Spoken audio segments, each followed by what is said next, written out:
Hey everybody, Neo Prepper here. Trying out a new camera. I wanted to show everybody my beginning garden here. I've got, oh gosh, I don't know. I think I've got 12 tomato plants going. I've got 4 of these things called a big rainbow, and I've got 4 heirlooms, and I've got 4 plum tomato plants. Oh, I'm sorry, I've got 16 going because I've got 4 beefsteaks going here too, and hopefully you guys can see those. They look pretty good from here. I've also got 4 heirloom spinaches that I've started. My basil right here, which is starting to come up nicely. They're getting their second leaf finally. And over here I've got rosemary and oregano, and I think thyme, but I can't remember what I planted over there. We'll find out once it grows. But anyway, just trying to go for the more the Italian seasonings and things that I can't, that I like a lot, but I may or may not be able to get easily if things went really bad. Anyway, that's kind of my beginnings. I'm getting ready to have to add some more stuff to this because we're coming up on mid-February here where I live, and that means the growing season is soon. And what I did here, and pardon my mess, I'm out in the garage, and I moved a few months ago, and I've still got a garage full of garbage, but just everything everywhere. But what I did here was I went over to Lowe's, and Home Depot I'm sure has it too, but I bought a 4-foot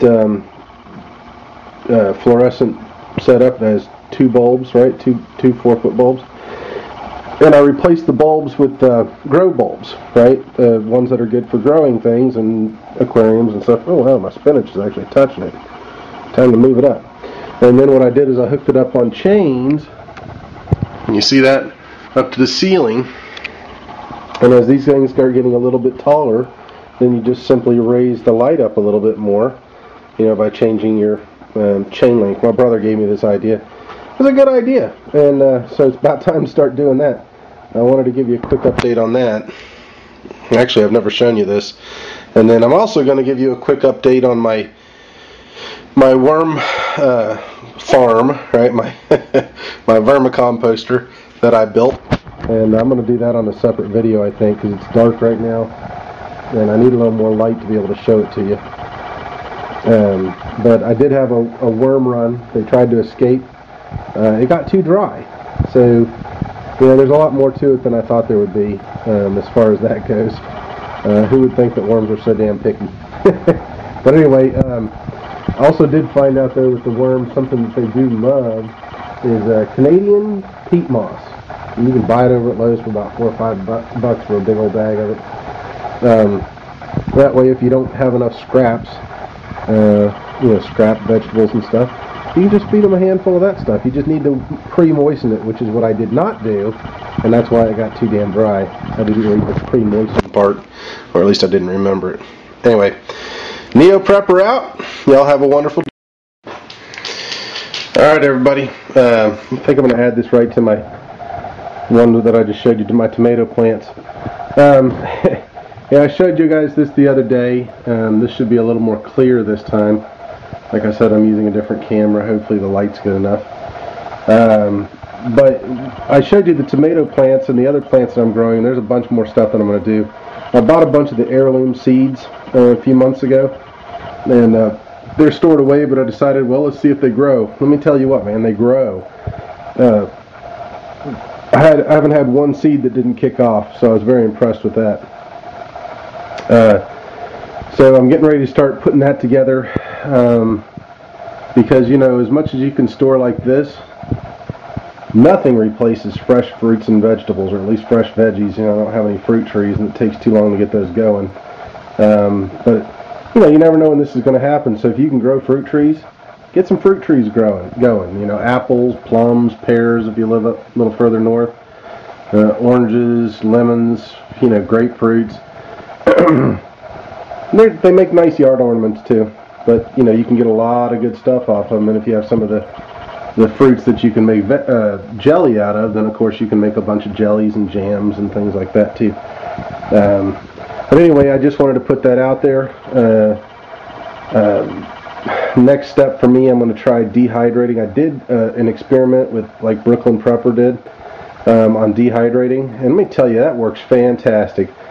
I have one of the American Harvester, the cheapy making beef jerky dehydrators. It worked really good. The problem is that as the corn actually falls through the grids, so I'm thinking I'm going to have to find some like plastic screening. And Brooklyn Prepper was nice enough to tell me, go over to I think it's the Excalibur, go over to their site, and I guess they actually sell the screen. And so I'm thinking I'm going to get some of that screen and cut it out in circles and put it on my dehydrator. But, it took about 8 or 9 hours, dehydrated it beautifully. In fact, I may show you that here in just a second. And I let it sit for 3 or 4 days, 5 days, I don't know, something like that. Then I decided, well, the experiment isn't complete unless I rehydrate it and eat it. And I got to tell you, when it rehydrated, it looked almost exactly the same as when I dehydrated it, except it wasn't frozen. And then I, boiled it up and ate it, and it was fantastic. It didn't have, I really couldn't tell that there was any real difference. The only thing is, I think I let it soak for about 2.5 hours in water. But I think the corn needed to be boiled a little bit longer, the corn that was in it. I just really don't like to overboil my vegetables, because you could tell that there was just a little bit of a texture difference. It was a little more dense, the corn was, but not enough to even be hardly noticeable. I mean, it was just really good. I couldn't believe it. So Brooklyn Prepper, man, thanks a bunch. Anybody who's listening or watching any of these that hasn't tuned into Brooklyn Prepper, you're missing it. The guy's hilarious. And he has some really good stuff, really interesting stuff that he's done. He's been doing this for a while. Also, of course, my buddy US Freedom 22 over there has given me some great ideas. And check him out. Of course, I'm sure all of you have, because I think most of you came from his site. But anyway, appreciate it. And I'll be talking to you guys later. God bless, and God bless America, and good night.